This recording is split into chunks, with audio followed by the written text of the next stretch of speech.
I think the first question would be actually an introduction by both of them. So I'll start with Martin first to introduce MPH to those who don't know MPH if they are not from Malaysia or Singapore. So Martin, I'll give you some time to do that. I'll help you. MPH has been around a very long time. It started off in Singapore, in British Malaya, and later became part and parcel of Singapore and Malaysia when in 1965 when there was a divorce, I believe. So over to you, Martin. Thanks very much, Kenny. Yeah, generally we take 1906 as the start date for MPH. But it is true that the history goes back quite a bit further. In fact, the earliest I think that we can trace the company back to is 1815, which was the Battle of Waterloo. So we are certainly venerable. I've been at the company since early last year, and we are changing quite a lot of things. MPH in Malaysia is a well-known bookstore brand and has been around, if you say, for ages and ages. If you go back a generation, nearly everyone in Malaysia will have not just heard of MPH, but would remember, particularly in the Klang Valley, having spent weekends with their parents in our stores. But over perhaps the last 10 years or so, the number of stores declined, and that was accentuated during the COVID pandemic. But now we are again rebuilding MPH as a brand and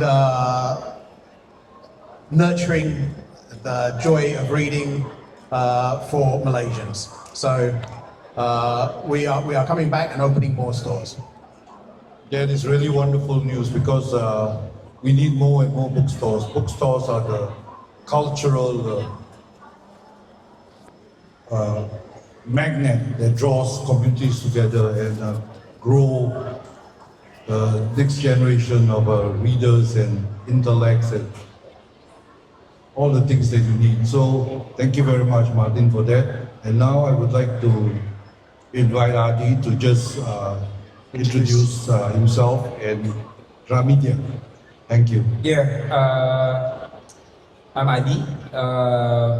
I am actually the director of publisher, Gramedia Publisher. And Gramedia Store is one of the longest running bookstores in Indonesia. February this year was actually our 55th anniversary, and we are currently have almost 130 bookstores all over Indonesia, and yeah, we're still growing our number of outlets. And actually, before I am in publishing, I helped establish a digital business in Gramedia, which turns out today to be one that bring breakthrough changes in Gramedia bookshops. I started the omni-channel initiative in Gramedia, and now almost all of our outlets, bookstores in Gramedia are connected with Gramedia.com as well as Gramedia official stores in marketplaces.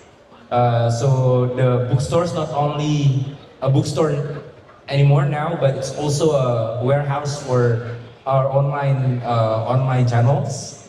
So yeah, and as of now, the revenue for Gramedia, especially for books from online shops, are actually keep growing, keep on increasing.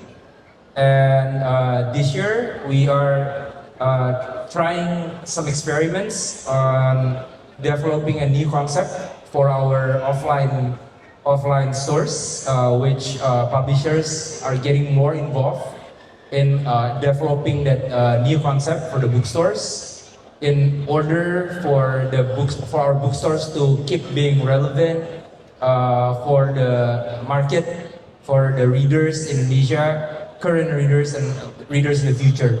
So yeah, we want to make sure that our bookstore can sustain. We've been around for 50 years. We want to be around for the next 50 years and another 50 years ahead. So yeah.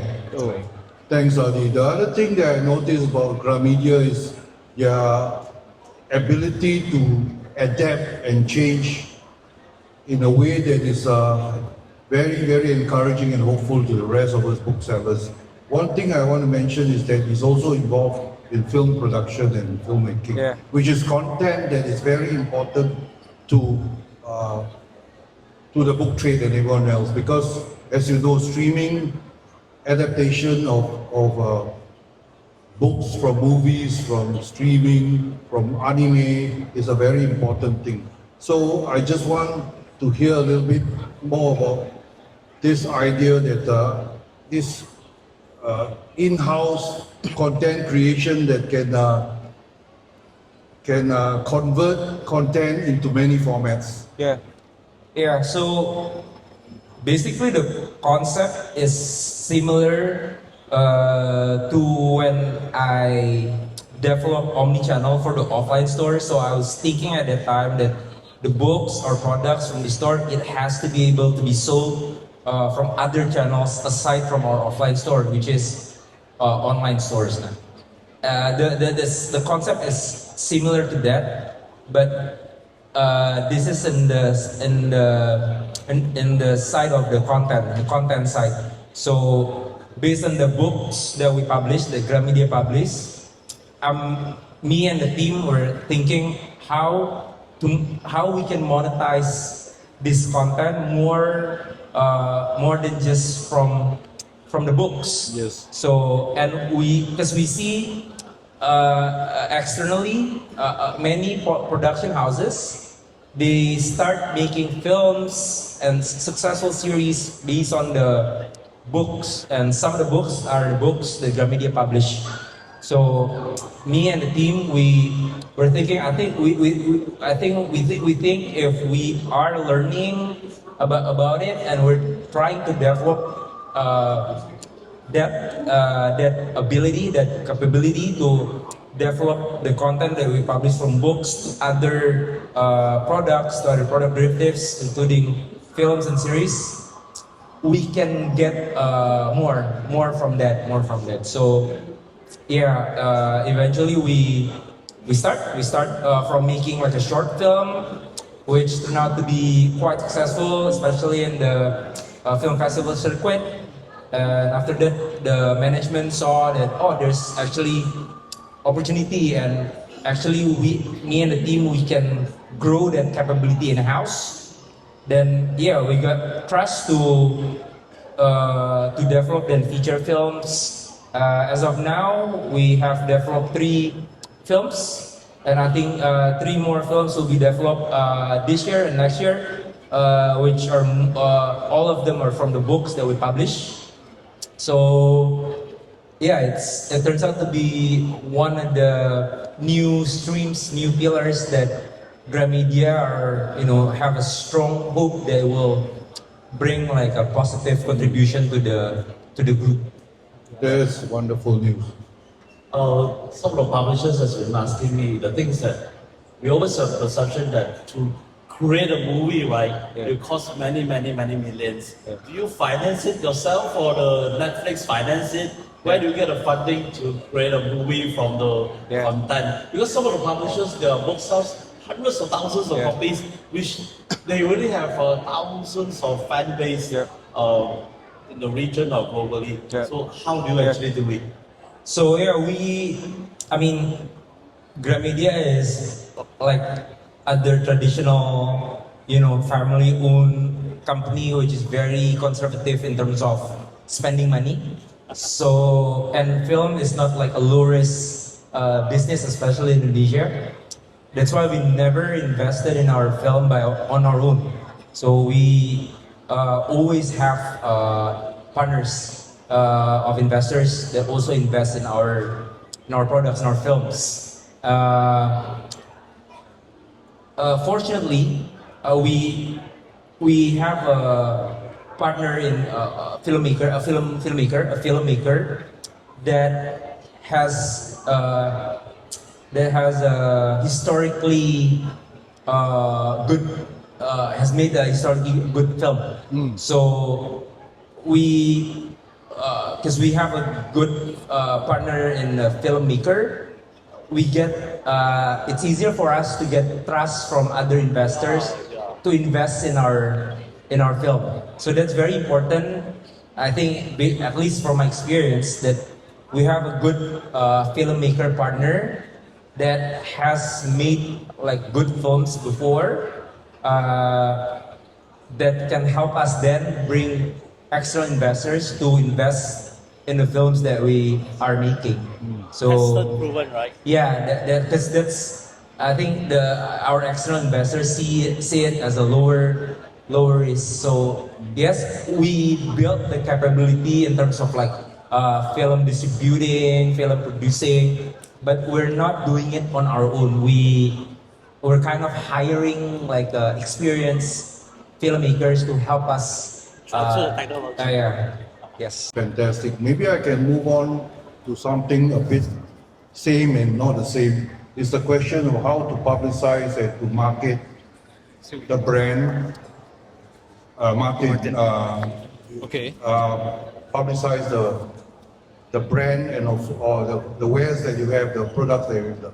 Maybe Martin, you can tell us a bit more about how you use social media, because I do follow social media, and I find that MPH is growing in terms of pushing your product and your brand through social media.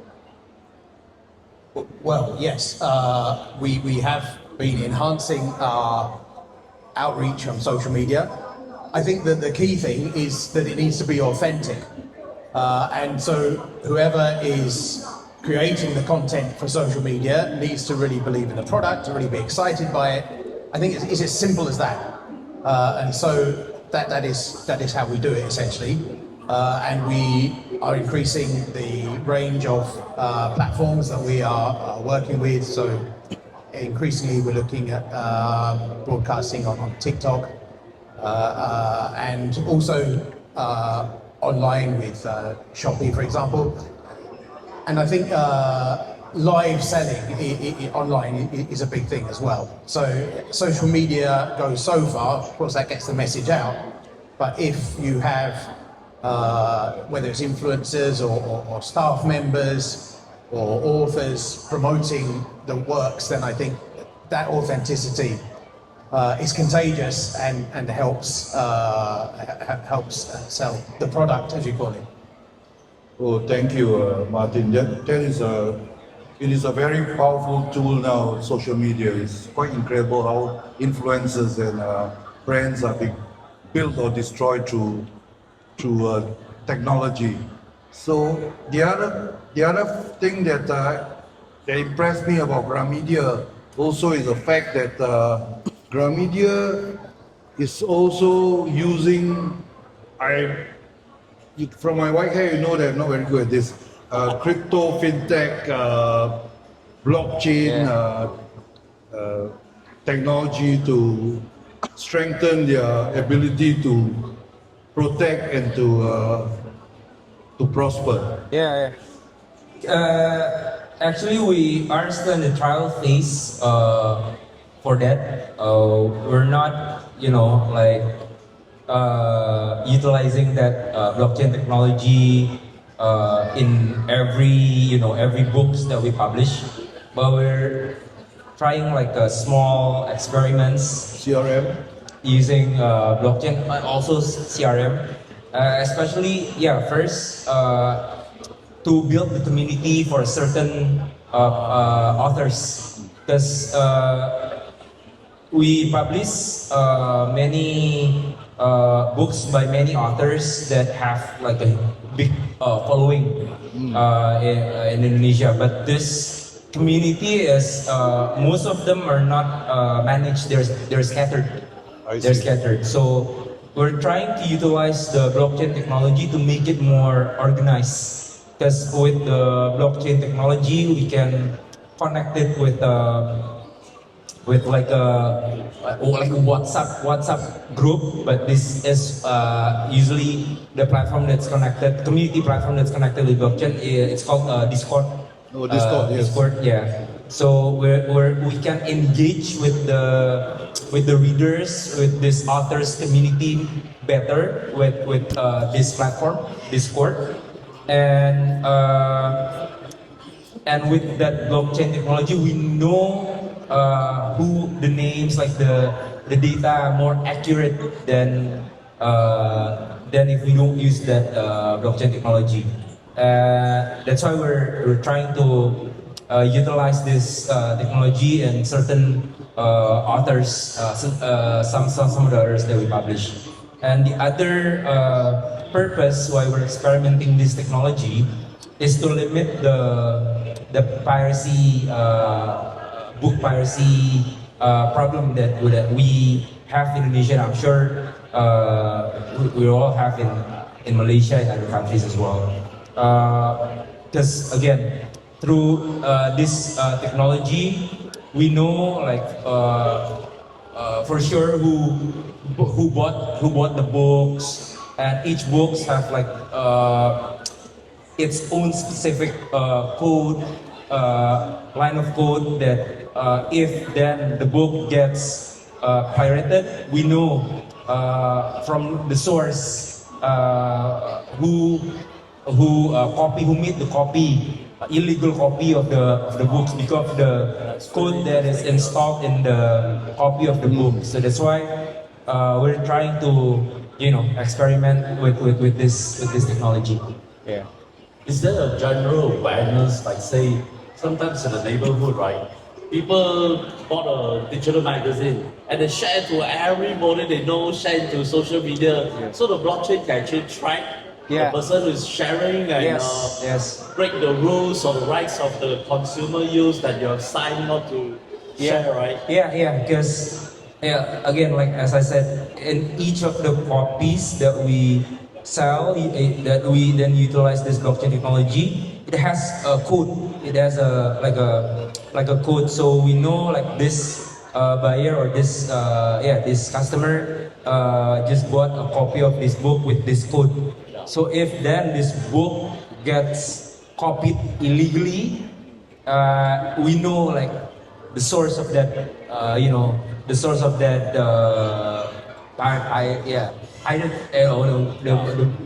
the person that made copies of that book. So again, it's still experiment trial phase. We're still experimenting with it, but hopefully in the future we can more consistent in utilizing this blockchain technology. But is it easy to persecute? Like say, going back several years, right? Even printed books are all photocopied. Yeah. As we discussed yesterday, right? You go to a photocopy shop, they have more editions than a bookshop can actually have, and they just press the button, they print everything. Now, how serious is the people, like say in Southeast Asia, looking into the piracy thing, and do they even bother? And if you persecute, will they whack the bookshop, or how do they actually instill the love for the bookshop more than they will actually help you and say, hey, we are the good guys, we are supporting authors, we love the bookshop. This is a very thing that we take years to build the loyalty and the love for the bookshop and the people who serve you every day. Yeah. How do you respond to that? So, book piracy in Indonesia is a very annoying problem, and it's complex as well. And the government doesn't have any, doesn't give any support to fight that. So, let's for example, our books get pirated, and the copies, the illegal copies of our books are being sold in marketplaces. We report to the marketplace, and then the next day marketplace take down that bookshop that sell illegal copies. But then in the next week, another sellers again just sell illegal copies of our books. So it's like there's no permanent solution yet for that piracy problem in at least in Indonesia. I'm not sure, later maybe Martin can share as well the experience in Malaysia. But yeah, what we're trying to do now is just we keep on reporting this illegal seller in marketplace, but at the same time, I explained to you before the event, we're in Gramedia, we're trying to make a new bookstore concept that engage with the readers directly, where we ask them what their dream bookstore is like. If they will go to bookstore, what kind of bookstore that they wanna go to, and we're trying to make a concept store that is aligned with that information that we get from our readers and also from our customers. Because we're actually learning about this from many independent bookstores in Indonesia, not only in Jakarta but also in smaller cities, because we see this smaller independent bookshop, they actually can nourish, they can actually can be sustainable because they have their own customers, the readers that love that independent bookshop very, very much, and they're willing to spend to buy books in that bookstore just to keep that bookstore's life. So we're trying to implement that in our bookstores. Gramedia again, we might be the biggest one in Indonesia, but we have to learn from this smaller independent bookshop that can run their bookshops very, very good. So yeah, we've been trying to make a new concept for our store by asking our readers what their dream bookstore is like, and hopefully, we have one that's already done, smaller scale, because we're trying to do everything like in a smaller scale in the beginning, and that one is very successful actually. The space productivity of that small concept store we have is actually bigger than the bigger There's your bookstore. Gramedia store, is it? Yeah, Oh, Gramedia. wow. That's why we're trying to learn from that and try to copy that to make a bigger concept bookshop. So it's the hope, and hopefully then people, because they see this is the bookshop that they wanna keep. They don't want to see this bookstore close, and hopefully they will buy the original books from the bookshops. The Kinokuniya main store at Ngee City, that is how we conceptualize the store to be the perfect bookstore for person who wants to come in, browse and read and collect for their own library. And that has been quite successful. But going back to MPH, even in the old days, in the late 80s when I was store, I still thunder a little bit, if you don't mind. MPH flagship store. You were there in the 80s, I wasn't. Sorry? I was only here from the 90s. Okay.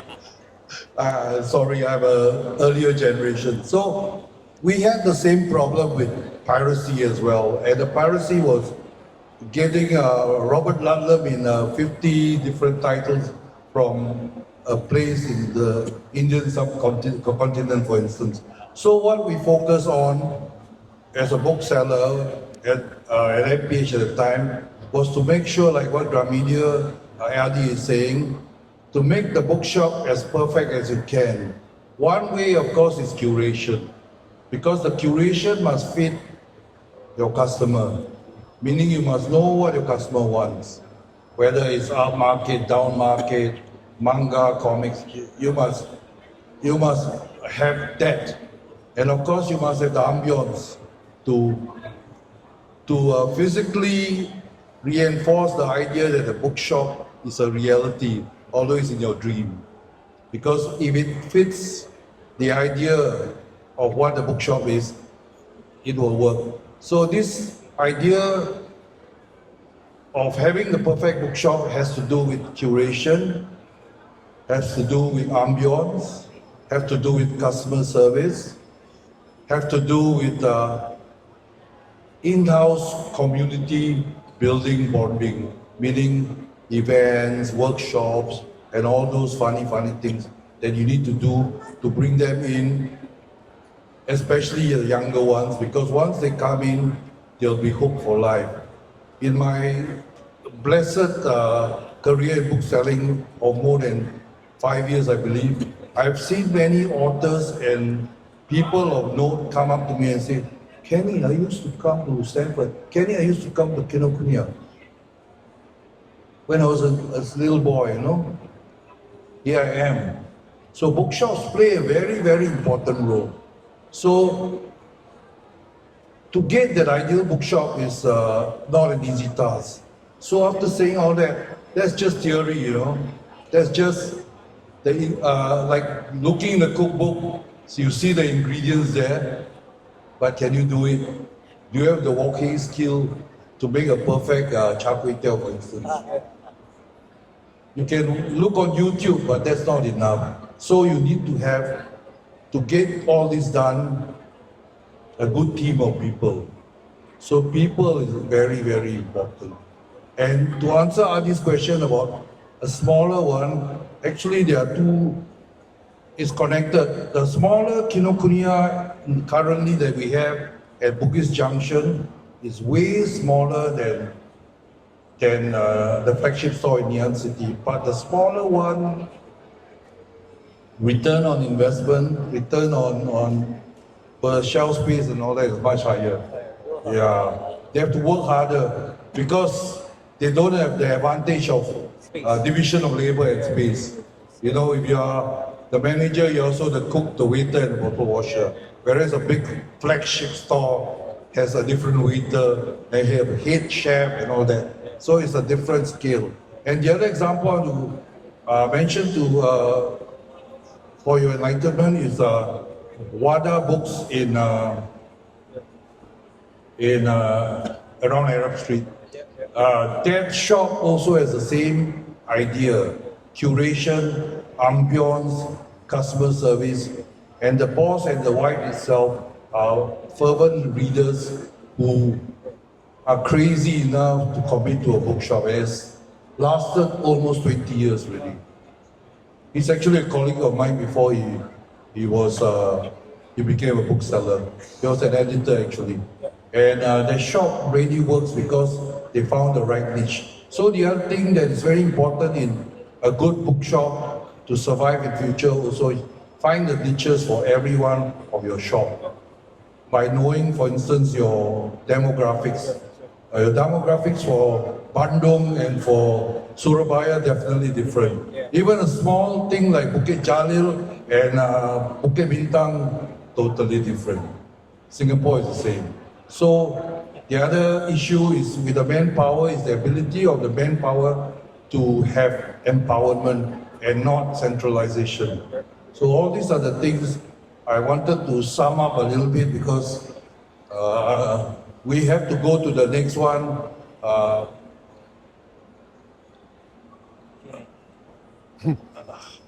I talked so much I got lost. Sorry about that.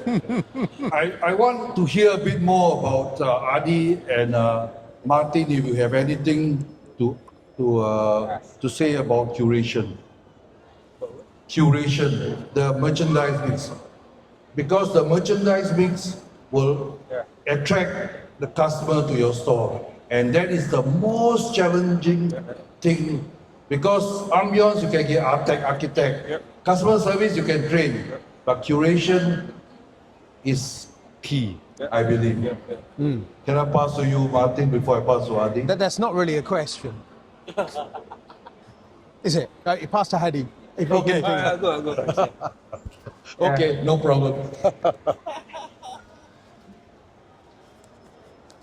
Yeah, so this is interesting because curation, merchandising at Gramedia bookshops historically has actually been run by merchandising division in Gramedia.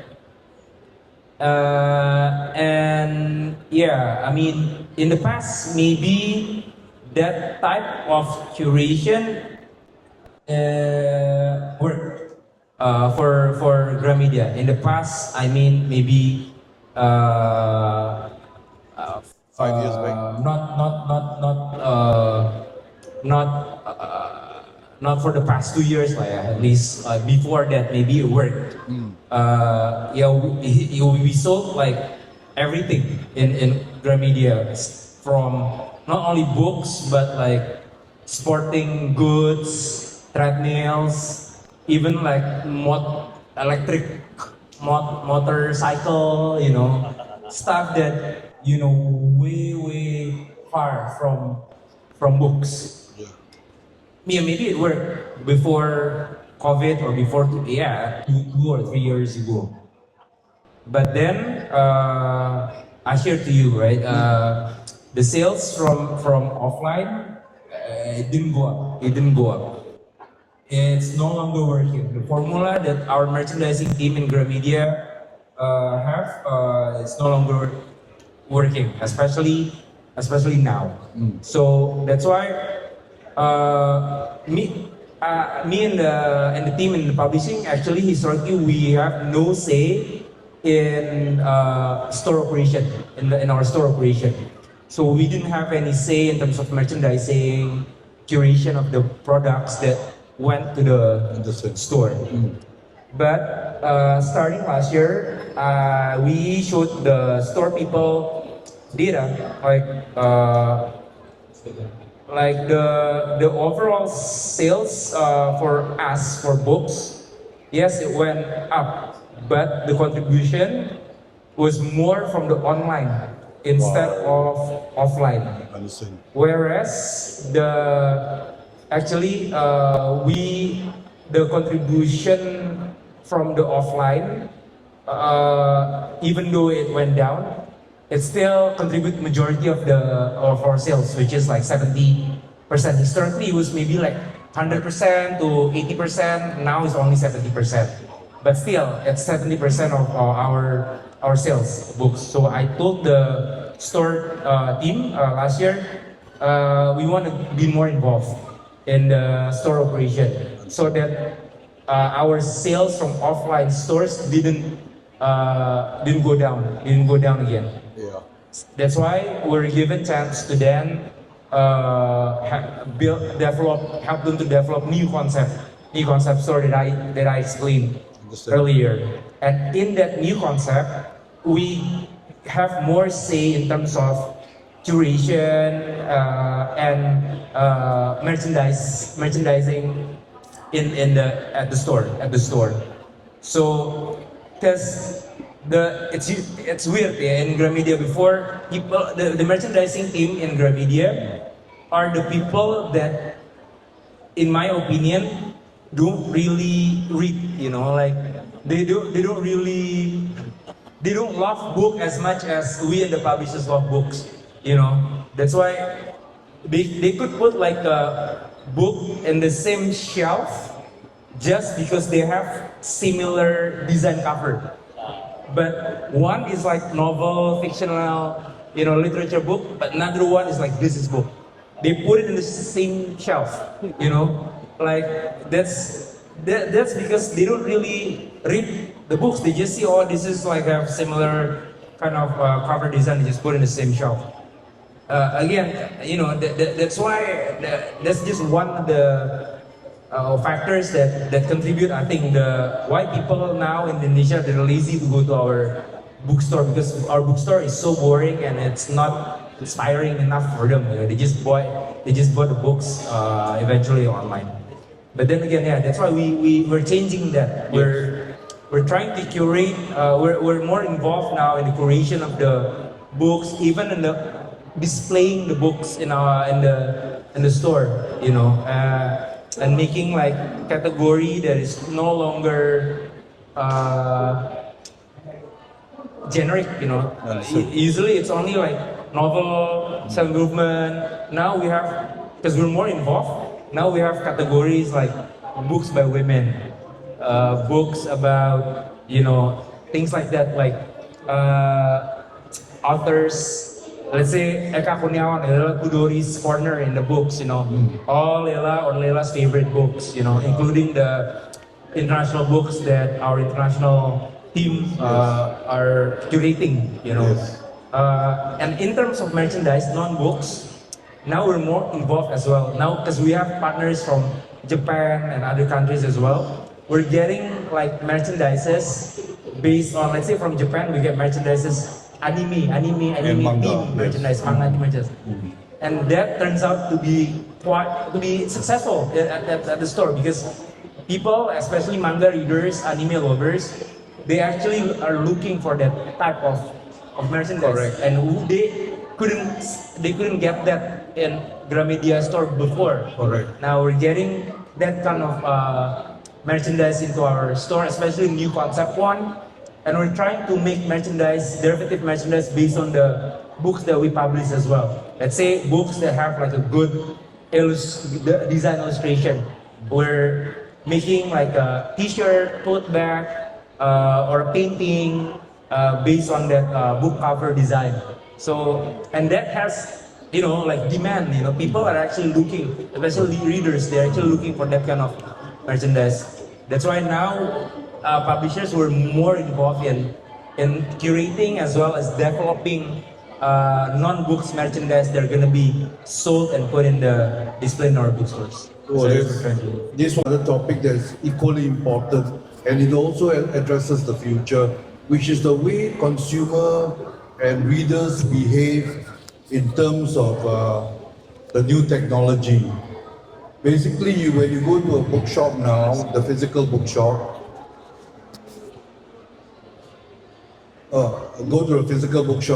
you can see that the damage for children's books and even adult books has gone up. Why? Because of the way they read on screen. Because on the way it's no longer the old way where your father or mother or librarian or teacher say, read slowly. Right. Flick, scroll. So that is one issue. But the bigger issue, of course, is the screen, the exposure to the screen makes all of us, I'm guilty too, of reading with less concentration for longer pieces of work. I don't know whether you agree with me. So maybe Martin can start first. Okay. Because I've been answering. Yeah, you have a lot to say.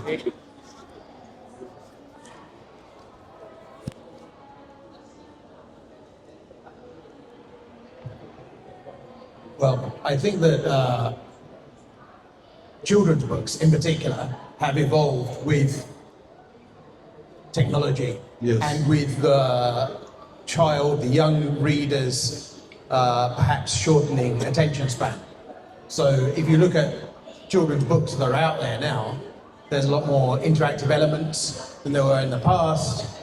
You have touch and feel books, you have pop-up books, you have all sorts of push and pulls for younger children. So I think that publishers are keeping abreast of technological changes. Yes. And I think also that bookshops and the publishing industry and the book ecosystem can benefit from this as well, in that parents, grandparents, teachers don't want children to only spend time on digital devices. Correct.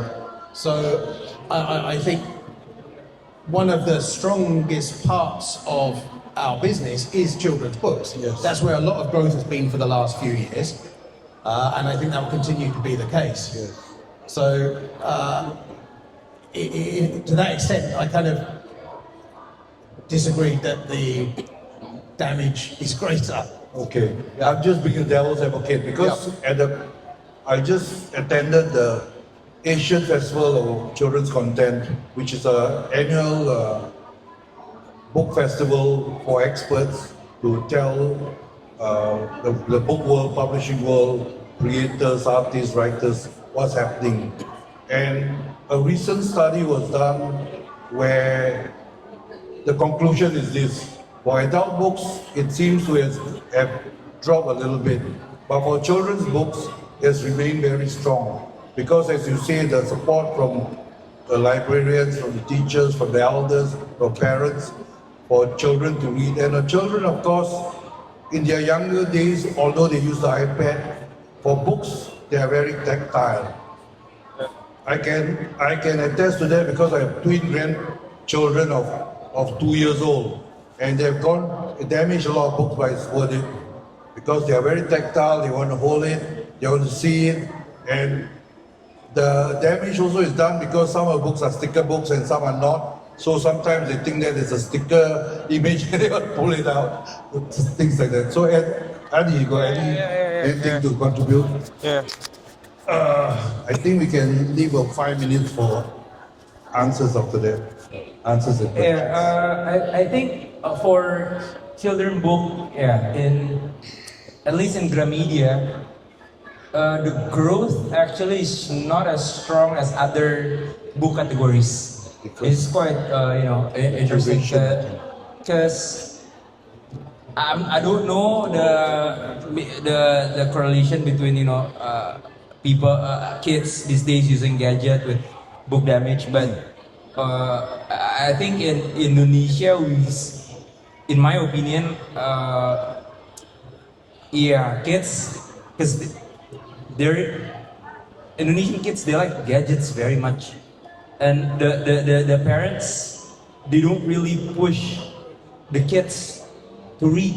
Understand. To read, and those that push their kids to read, let's say for my wife, she's more interested in buying our kids like international children books instead of local children books, because maybe local children books, most of the children books that we sell in our stores are not really appealing for the parents, and especially parents from the middle or up economic. So it's a curation issue. Yeah, again, It's a curation issue. And people from middle to low economic,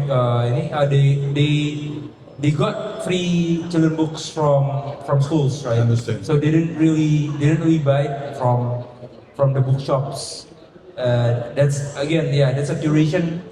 You need to build a perfect bookshop. Exactly. And they will come. Exactly. That's why my international Gramedia international team now, they're curating more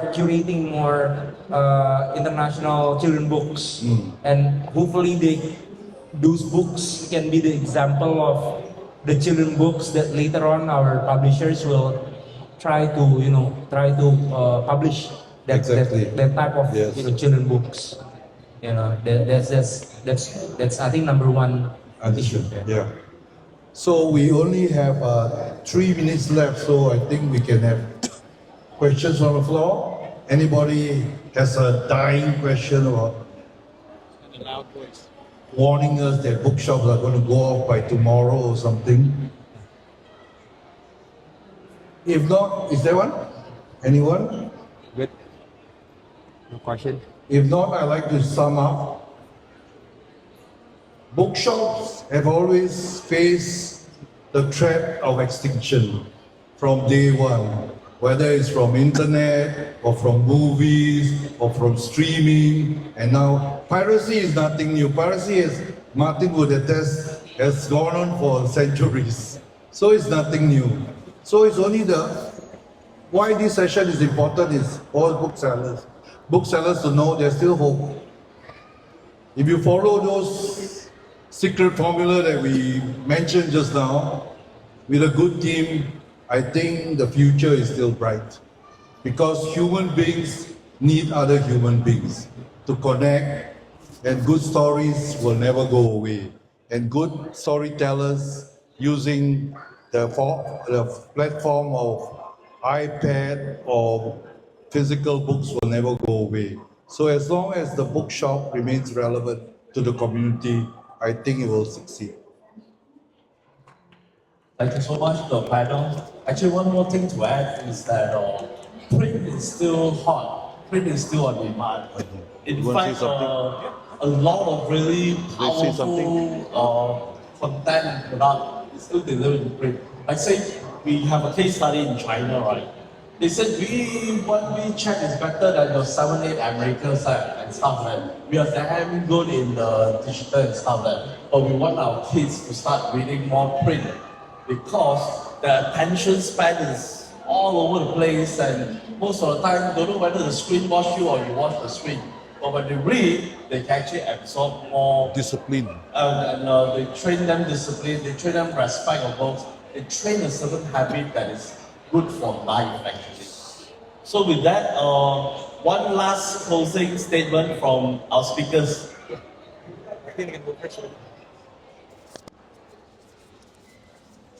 Just hold that. Just hold that, I think it's fine. I hold for you. It's on. Well, I'd just like to thank Keith and Kenny and Addy for inviting us to this session. The book industry in Malaysia is still very vibrant. I'd say it's more vibrant than many other countries. And one of the key growth areas, apart from children's books, has been local publishing. So I would certainly back up what Keith has just said. There's a great future for the printed book in Malaysia, and with local publishing that we strongly support in our MPH bookstores. We look forward to a strong future.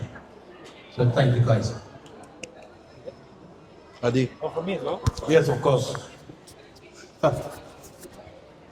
You got 3 seconds. Okay. 3 seconds, thank you very much. Joking, No. please carry on. So, Gramedia Bookstore and Publisher is actually one of the pillars of like a media group in Indonesia called Kompas Gramedia. Kompas Gramedia have a few businesses, including media, hotel, event organizer, and us, bookstores and publisher. Interestingly, in the past 2 years or 3 years, the growth of our book and bookstore and publishers are actually stronger than the growth of Kompas Gramedia other businesses like media, hotel, especially this year, and also event organizer and university. We also have university. So that's why I think like people, especially in Indonesia, when I share about this and told them that books are still growing, our bookshops is still growing, we are adding a number of outlets, Gramedia outlets, they couldn't believe it. Because not many people reading is not a culture thing in Indonesia. Not many people read. It's not a habit, Like that's why when I share this, they got surprised. But yeah, books in Indonesia are still growing. This year we grew by more than 20%.